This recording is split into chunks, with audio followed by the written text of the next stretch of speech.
Boa noite! Na aula de agora, a gente vai falar sobre o processamento auditivo. E o que é o processamento? É aquilo que o nosso cérebro faz com o som depois que ele passa pelos nossos ouvidos. Então, antes da gente entender o que é o processamento, a gente precisa entender como que o nosso ouvido funciona. Vocês já viram uma imagem do ouvido? Eu trouxe esse desenho, então, para poder explicar como que nós escutamos os sons. Então, a gente tem a orelha, que ela funciona como se fosse uma antena para captar os sons do ambiente. Então, esse som entra pelo meato acústico, faz a vibração da membrana timpânica, que está ligada aos ossículos bem pequenininhos que estão conectados nessa estrutura roxa aqui, que é o ouvido interno. Essa estrutura que parece um caracol é a cóclea. Então, quando o som entra, ele vibra o tímpano, vibra a cadeia ossicular, que vibra aqui na janela oval. Dentro dessa cóclea, que é esse caracol, imagina que é cheio de líquido e tem um tapete por toda a extensão. Nesse tapete é cheio de gramas. Então, toda vez que o ossículo vibra aqui, ele faz esse líquido vibrar lá dentro da cóclea e estimula essas graminhas, que são as células. Elas produzem energia elétrica que vem para o nervo e vai lá para dentro do nosso cérebro. Aí a gente tem a sensação sonora, aí a gente escuta o som. Então tem que fazer todo esse caminho para a gente ter a percepção auditiva. O teste da orelhinha tem um post aqui no meu Instagram que explica, ele vai avaliar o funcionamento da cóclea, o funcionamento das células da audição. Então, ok, o som passou, fez todo esse caminho, foi para os neurônios aqui, foi lá para dentro do nosso cérebro. E o que o nosso cérebro vai fazer? Ele vai processar esse som, ele vai identificar, ele vai elaborar, ele vai fazer o processamento dessas informações auditivas lá dentro. E quais são as habilidades desse processamento auditivo? Qual tipo de coisa que o nosso cérebro faz? Então, eu vou explicar de uma forma mais clara e fazer uma relação com o processo de alfabetização e com o desenvolvimento da fala, tá? São coisas que se complementam, porque para uma criança ser alfabetizada, conseguir ter as habilidades, a prontidão para aprender a ler, ela tem que ter uma boa estrutura da linguagem oral, das habilidades auditivas. Então, a habilidade mais importante, inicial, que a gente já percebe lá no bebê, é a atenção ao som, que é quando o bebê escuta um barulho e já fica atento. E ele já localiza, que é uma outra habilidade do processamento auditivo. Então, ele procura de onde vem o som. Que é quando a criança maior, a gente brinca de esconder e fica chamando ela pela casa e ela consegue te encontrar, porque ela já tem essa habilidade de localização sonora. Uma outra habilidade do processamento auditivo, que o cérebro faz para interpretar esse som que a gente recebe, é a discriminação, que é o quê? Eu consegui perceber as diferenças sonoras pequenas, que seja na fala, que seja na hora da escrita. Então, vamos pensar num bebê de 1 ano. Para a gente fazer essa comparação, o processamento auditivo nos primeiros meses e primeiros anos de vida e no processo de alfabetização.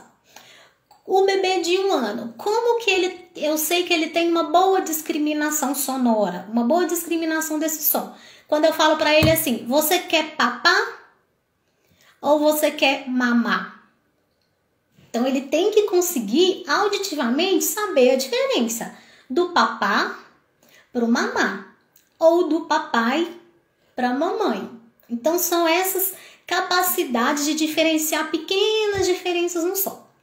A criança, quando ela está sendo alfabetizada, ela também precisa estar atenta a essas pequenas diferenças no som. Então, vou dar um exemplo de novo da palavra bola. Eu gosto de usar material assim porque eu acho que fica mais fácil de entender. Então, a palavra bola, como que eu sei que a criança está com dificuldade na discriminação desse som? Quando ela vai escrever, ela fica na dúvida se ela escolhe aqui a letra P ou a letra B. Por quê? Quando ela fala bola, lá dentro do cérebro dela, talvez essa discriminação não esteja muito clara do bó pro pó. então ela fica na dúvida de que letra escolhe. Então é mais uma habilidade que a gente precisa estar atento com a criança quando ela está sendo alfabetizada, observar o tipo de troca que ela faz e identificar se o erro dela está sendo por uma alteração na discriminação desse som. Uma outra habilidade muito importante é o fechamento auditivo. O que é isso? Por exemplo, quando a gente está no telefone, não é todo o som da voz da pessoa que está falando lá do outro lado que vai ser transmitido aqui pela caixinha de som. Algumas frequências elas se perdem, né? Às vezes a gente está conversando com alguém e essa informação não está chegando direito. E o que o nosso cérebro faz? Ele junta aquelas informações que faltaram e consegue integrar aquilo tudo, né? Numa videochamada, por exemplo, a criança que está tendo aula online, né? A informação que chega para ela nem sempre é uma informação completa, né? Às vezes a voz do professor não está muito clara, o som está um pouco baixo, ou o equipamento que essa criança tem, ele não tem uma boa qualidade de áudio que chega para ela. Então ela precisa, né? O processamento, o cérebro dela precisa conseguir organizar, mesmo faltando alguma coisa, organizar essa informação para poder ela conseguir entender a palavra. Se é bola, ou se é, né, cola, se é rola, se é gato, se é pato. Então essas pequenas diferenças, né, que pra gente às vezes é muito simples, para a criança que está com uma dificuldade ali nessa figura fundo, com essa informação que não chega por completo, ou com essa discriminação que ainda fica na dúvida, a gente tem que estar atento.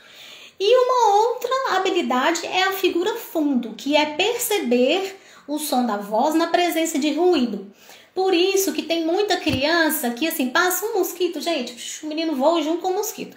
Por quê? Qualquer outro estímulo externo, principalmente ruído de outras crianças conversando, distrai, ela não consegue focar, né? Ter aquela atenção selecionada para a voz do professor ali. Isso pode ser tanto em sala de aula, quanto com as aulas online, tá? Então eu tenho uma sugestão muito importante para as famílias e para os professores que estão nesse processo aí para ajudar as crianças, né, a melhorar essa capacidade do processamento auditivo. Primeira coisa, luminosidade, né? Ser um ambiente claro, né? Quando o professor for dar aula, tá com uma boa luz. Não ter aquele monte de coisa atrás, porque acaba que fica meio que uma poluição visual. É muita informação para a criança, e pensando no pressuposto que ela só tem a voz do professor e a imagem. Então, quanto mais a criança conseguir focar na voz e na imagem do professor, melhor, né? A família tentar se organizar com equipamento para essa criança, ou usar um fone de ouvido para essa criança conseguir ter um estímulo mais reforçado dessa percepção auditiva.